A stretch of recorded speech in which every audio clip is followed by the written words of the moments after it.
সোমা ঘুম পেয়ে গেছে? আজকে যা দুষ্টুমি করেছো তুমি দিদার বাড়িতে। কালকে কি জানো বাবা?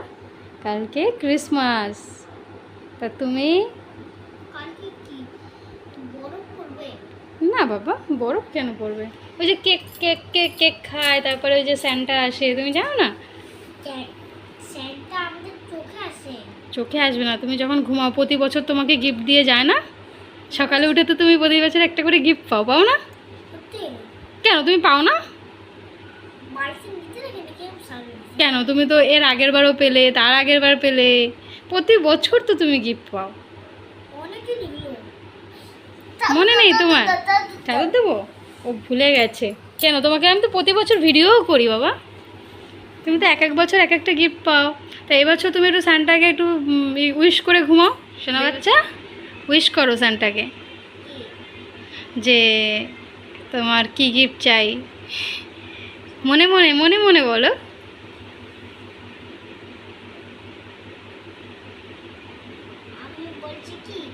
থাক, বলতে হবে না, বলে দিলে তো আর সান্টা গিফট দেবে না। ওটা মনে মনে রাখো, কালকে দেখা যাক। আগের বারবার তোমাকে যেরকম প্রতি বছর দেয় কালকেও দেয় কি না, তাই না? আচ্ছা ঘুমিয়ে পড়ো, ঘুমিয়ে পড়ো, সবাইকে গুড নাইট বলে দাও। বাবা খুব খুশি জানো তো স্যান্টা কিছু দিলে। আচ্ছা করো। এখন রাত্রির 11টা বাজে। আচ্ছা খুব দুষ্টুমি করেছো, সবাইকে গুড নাইট বলে দাও। Good night. তো চলো, সময় এখন ঘুমিয়ে পড়বে, আর কালকে দেখা যাক সকালবেলা সান্টা কিছু দেয় কি না দেয়, তাই না? সেটা কালকে আমরা ভিডিও করে দেখাবো। হ্যাঁ, যদি দিতেও পারে আবার নাও দিতে পারে, দেখো প্রতি বছর তো দেয়, এবছর কি করে, তাই না? দেবেই না? তাহলে তাড়াতাড়ি ঘুমিয়ে পড়ো, না ঘুমালে তো স্যান্টা আসতে পারে না। স্যান্টা তো সবার সঙ্গে সামনে আসে না। তাড়াতাড়ি শুয়ে পড়ো, চোখ বন্ধ করো। হ্যাঁ হয় তো, নাহলে প্রতি বছর তোমাকে গিফট দেয় কি করে? আছে একটা, হ্যাঁ একটা স্যান্টা, ও মানুষ, ও আসে বাচ্চাদেরকে, ও বাচ্চাদের খুব ভালোবাসে তো ওই জন্য গিফট দিয়ে যায়। ওর ঝোলার একটা, তুমি একবার স্যান্টা সেরেছিলে মনে আছে? সেই ছোট্টবেলায় একটা ঝোলা ছিল, একটা ব্যাগ ছিল, ওর ব্যাগের মধ্যে থেকে তুমি যেমন সবাইকে গিফট দিয়েছিলে। ও তো জাদু জানে, তো ম্যাজিক জানে না ওই জন্য। ঠিক আছে, ম্যাজিক জানে। হ্যাঁ শোনো, এদিকে তাকাও, এদিকে তাকাও। তুমি উইশ করে ফেলেছো, এখন যদি আর বেশি কথা বলো তাহলে কিন্তু সান্টা আর দেবে না। ঘুমিয়ে পড়ো, আমি এক্ষুনি আসছি। হ্যাঁ তাড়াতাড়ি। তো চলো বন্ধুরা, কালকে সকালে দেখা যাক সোমকে সান্টা আসে কি না, সান্টাকে কি কি কোনো গিফট দেয় কি না, যদিও দেয় কি গিফট দেয়। সময় এখন চিন্তায় রয়েছে খুব। ঠিক আছে, চিন্তার কারণ নেই, তুমি স্যান্টার কাছ থেকে মন থেকে চেয়েছো না, ঠিক তোমাকে দেবে, তাই না বাবা? হ্যাঁ ও সব শুনতে, ও বাচ্চাদের জন্যই তো, দেখো না প্রতি বছর তোমাকে দেয়। বড়দের জন্য দেয় না, ছোট বেবিদের জন্য দেয়, তুমি ছোট বেবি তাই তোমাকে দেবে। বড়দের জন্য কিছু দেয় না, বড়দের কিছু লাগে না বাবা, ছোটদেরতেই তো দিলে ছোটরা যে খুশি হয়, ছোটরা যে একটা হাসি দেয়, সেজন্যই। এখন ঘুমিয়ে পড়ো বন্ধুরা, কালকে সকালে আবার দেখা হচ্ছে, কন্টিনিউ করব এখন থেকে। এই রাত্রির 11টা থেকে ভিডিওটা চালু করলাম, ভিডিওটা শুরু করলাম, আর শেষ করব কালকে একদম 25শে ডিসেম্বরে কি করি না করি সবটা, সোমকে কি গিফট দিচ্ছে আর কি দিচ্ছে কি দিচ্ছে না। আচ্ছা ঠিক আছে, রাখো। ঠিক আছে, ঘুমিয়ে পড়ো, রাখো বলছি, আমি ভাবছি ফোন করছি। যাই হোক, চলো আমরাও এখন ঘুমাবো, তাই তো? এখন দেখাচ্ছে সকালবেলা, আবার কন্টিনিউ করছি ভিডিওটা। তো বন্ধুরা, এখন এই যে আমার ছেলে ঘুমিয়ে পড়েছে, এখন ওর বাবা চুপটি করে ওর স্যান্টা সেজে প্রতি বছর ওর জন্য গিফট রাখে। তো আমি আর ওর বাবা গেছিলাম, গিফটটা লুকিয়ে একটু দেখিয়ে দাও, ওর ওই সাইডেই রাখো। এই যে একটা টুপি, ঠিক আছে, এখন তো বড় হয়ে গেছে, এখন আর স্যান্টার ড্রেস পরাই না, তো অনেকটাই। তো এখন একটা টুপি, আর ওর ভেতরে কী আছে জানো? কী আছে কালকে দেখো, বুঝেছো? এই যে রেখে দিচ্ছে, সকালে উঠে উঠে যে কি খুশি হবে না, আর ওই খুশিতে আমাদেরও খুশি, তাই তো? হাসি দিয়ে তো একটা হাসি। আমার কাজ আছে, ওখানে রুম টুম হচ্ছে, নিয়ে যাবে কেন? তাই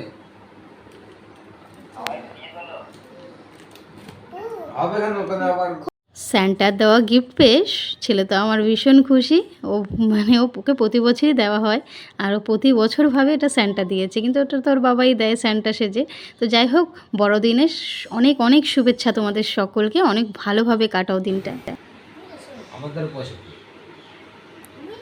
আমি কত দিয়ে দেবো?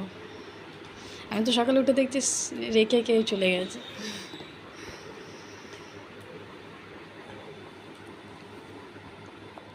ছেলে আমার কত খুশি, দেখতেই পাচ্ছ ওর মুখের হাসি দেখেই বোঝা যায় ও কতটা খুশি। প্রতি বছর ওর বাবা স্যান্টা সেজে, ও তো আর জানে না কে দেয়, ও জানে স্যান্টাই দেয়, কিন্তু ওর বাবাই কিন্তু স্যান্টা সেজে ওকে প্রতি বছর ওর বাবা স্যান্টা সেজেই আর কি ওকে গিফট দেয়।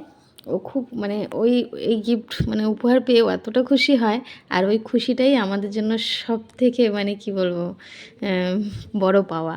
তো যাই হোক, তারপরে ছেলে ও টিউশন আছে আজকে, যেহেতু ক্রিসমাস, তো সেই জন্য সন্ধ্যাবেলা পড়াবে না, তাই সকালে পড়িয়ে দেবে। তো আমি বিছনা, ও দিদাবাই চলে গেছে, আর ওর বাবা 2:30টার সময় আসবে, ওই জন্য আমি আর রান্নাবান্না করিনি। সকালবেলা একটু টুকটাক খাবার খেয়ে নিয়েছি সবাই মিলে। তারপরে যে বিছনা গুছিয়ে নিয়েছি, তারপরে জামা কাপড় সমস্ত ধুয়ে মেলে দিয়েছি। ঘরে কিছুটা ওই যে ছেলের স্কুল ড্রেস ফ্রেসগুলো ধুয়ে মেলে দিয়েছি। আর এই যে বাইরে সমস্ত ওই যে রেলিংটার উপর দিয়েছি, আর ওই দড়িতেও দিয়েছি। আর বাইরে প্রচণ্ড রোদ, জানো তো, তো আর ভীষণ গরমও লাগছে। আর এদিকে গরম গরম ভাত বানিয়ে নিয়েছি, আর ডাল বানিয়ে নিয়েছি, মুসুরির ডাল। আর সোমা পাপাকে বলেছিলাম ডিম নিয়ে আসতে, তো ও বললো নাকি দোকানপাট বন্ধ হয়ে গেছে। তো ও যেহেতু ওই 2-2:30 বেজে গেছে ওর আস্তে আস্তে, আর ঘরে 3-4 দিন ধরে তো বাবার বাড়িতে খাচ্ছি, সেই জন্য আর কি বাজার ঘাটও নেই। তো ডালটা কিন্তু ভালোই হয়েছিল, ওটা খেয়ে দে। এই যে দুজনে মিলে আজকে অনেক কাজ করেছি, কাজগুলো শেয়ার করা হয়নি, কারণ আজকে এমনি অনেক কিছু শেয়ার করার আছে, তাই আর কাজ শেয়ার করলাম না। তো এই যে সন্ধ্যাবেলা দুজনে রেডি হয়ে এই যে বেরিয়ে পড়েছে। আমি ওকে জিজ্ঞেস করছিলাম কেমন লাগছে, ও বলছে ভালো লাগছে। আমি বলছি ভালো না, বলো সুন্দর লাগছে কি খারাপ লাগছে? বলছে হ্যাঁ হ্যাঁ তোমাকে সুন্দর লাগছে। তো আমি ভয়েসটা মিউট করে দিয়েছি, কারণ হচ্ছে গিয়ে তোমার ওই আমার ফোনে কিছু সমস্যা হচ্ছে, মানে যখনই আমি একটু হাতে ফোন নিয়ে যখনই আমি একটু মানে কথা বলতে থাকি, তখন না কথাগুলো জড়িয়ে জড়িয়ে যাচ্ছে, জানি না কেন। ফোনটা আর বেশি দিন হয়তো ঠিকবে না, যাই হোক ওই জন্য মিউট করে দিয়েছি, নাহলে তোমাদের সঙ্গে শেয়ার করতে পারতাম। তারপর চলে আসলাম এই যে কেক নিতে, তিল্লাই বেকারি।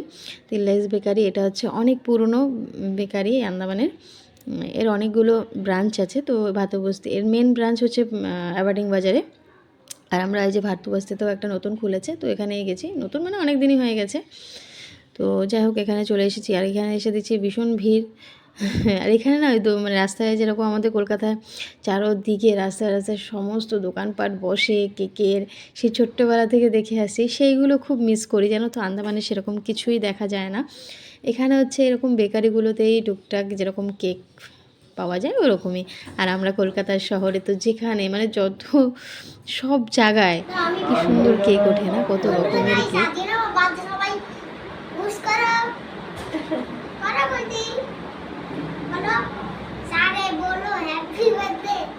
তো ওখান থেকে এই কেকটা নিয়ে নিয়েছি, 1 কেজির কেক। তো কেমন হয়েছে জানিও একটুখানি।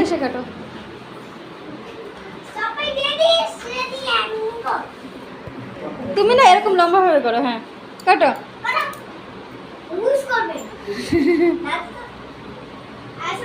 কাটো কাটো কাটো। মেরি ক্রিসমাস বলো, বলো মেরি ক্রিসমাস। সোমা খুব খুশি একদম, ছোট ছোট করে কাটো। আমার ছেলের খুশিটা দেখেছো, কি খুশি, ও ভেবেছে ওর জন্মদিন, আর ও কেক কেটে এই যে দেখো বলছে সবাই আমার জন্য উইশ করো। ও ভেবেছে সত্যি ওর বার্থডে, ওর বার্থডেও এসে গেছে প্রায় কাছাকাছি। তবে বাচ্চা মানুষ, ও তো আর বোঝে না, কেক কাটা মানেই হচ্ছে বার্থডে, এটাই জানে। তোর বাবা এখন এই যে ওকে প্রথম কেকটা ওকে দিচ্ছে, কিন্তু আমার ছেলের এত বুদ্ধি দেখো, ওকে কিছু বলতে হয়নি, কেকটা নিয়ে নিজে কিন্তু এতটুকুও খায়নি। কেকটা নিয়ে আগে ওর দাদুকে খাওয়াবে, তারপর ওর মিমিকে খাওয়াবে, দিদাকে খাওয়াবে, তারপর ওর বাবাকে, তারপর লাস্টে আমাকে, আর তারপর সবার লাস্টে ও নিজে খাবে। তো এই জিনিসগুলোই ভালো লাগে। আমি চাই এইভাবেই যেন সবার সাথে মিলেমিশে থাকতে পারে। দাদু তো খুব একটা কেক খায় না, তাই বলছে আমি একটুখানি নিচ্ছি দাদা। এই যে ওর মিমিকে আবার খাওয়াতে গেছে, এই যে ওর মিমি ঘুমোচ্ছিল, ঘুম থেকে উঠেছে, উঠে এই যে ও সেই জন্য আর কি ও আর কি চুপচাপ ছিল আর কি, নাহলে তো ওরও খুব আনন্দ, সমস্যাতে ও নিজেও কেক কাটতো।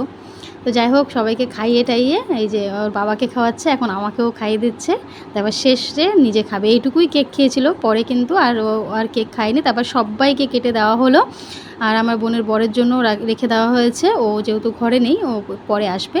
আর এখন হচ্ছে ওর দিদুনকে দেবে, যে আর কি ওকে প্রতিদিন রাধে রাধে বললেই ওকে চকলেট দেয়, তো সেই দিদুন এসছে ওকে চকলেট দিতে। তো আজকে ও কিন্তু দিদুনকে কেক দিয়ে দিল। তারপর বাড়িতে চলে এসেছি, এই যে কেক নিয়ে এসেছি, ওখানে সবাইকে দেওয়া টাওয়া করে সবাইকে দিয়ে খেয়েটে এই যে সোমো বলছে, সোমো তখন একটুখানি খেয়েছিল আর পরে খায়নি, ওর বাবাকে বলছে এই ক্যাডবেরিটা আমাকে দাও, তো বাবা ওকে আবার দিচ্ছে। ওর বাবা ওর জন্য সব কিছু পারে জানো তো, ওর জন্য মানে ওর বাবা ওর জন্য কি বলবো, ও ও খুশি হলে ওর বাবা সবটা করতে পারে। আমি তাই বলি মাঝে মাঝে, তোমার আমার জন্য কিছু করতে ইচ্ছা করে না, কিন্তু ছেলের জন্য সব পারো তাই না? আমি চাই, ও বলে হ্যাঁ ওর জন্যই তো সব কিছু, এত কষ্ট এত কাজ করা কার জন্য, শুধুমাত্র ওর জন্য। আর আমিও চাই বাবা ছেলের ভালোবাসা যেন এরকম অটুট থাকুক। হ্যাঁ, আমার থেকেও যেন ওর বাবাকেই সবসময় বেশি ভালোবাসে, তাতেই আমি খুশি। এই যে এখানে 3 টুকরো নিয়ে নিয়েছি, আমাদের নিচের কাকিমাদের ঘর দেবো, মানে মালিকের ঘরে একটা ছোটো মেয়ে আছে। আর ওদিকে কাকিদের ঘরের জন্য 4 টুকরো নিয়ে নিয়েছি। আর কাকিদের কিছু বাটি ছিল ঘরে, সেগুলোও দিয়ে আসবো। এসে দেখছি ওরা রাতের খাবার খাচ্ছে, আর আমার ভাই যে কী খুশি হয়েছে, আমার ছোটো ভাইটা দেখো, আমাকে বলছে দিদি তুমি কেক এনেছো।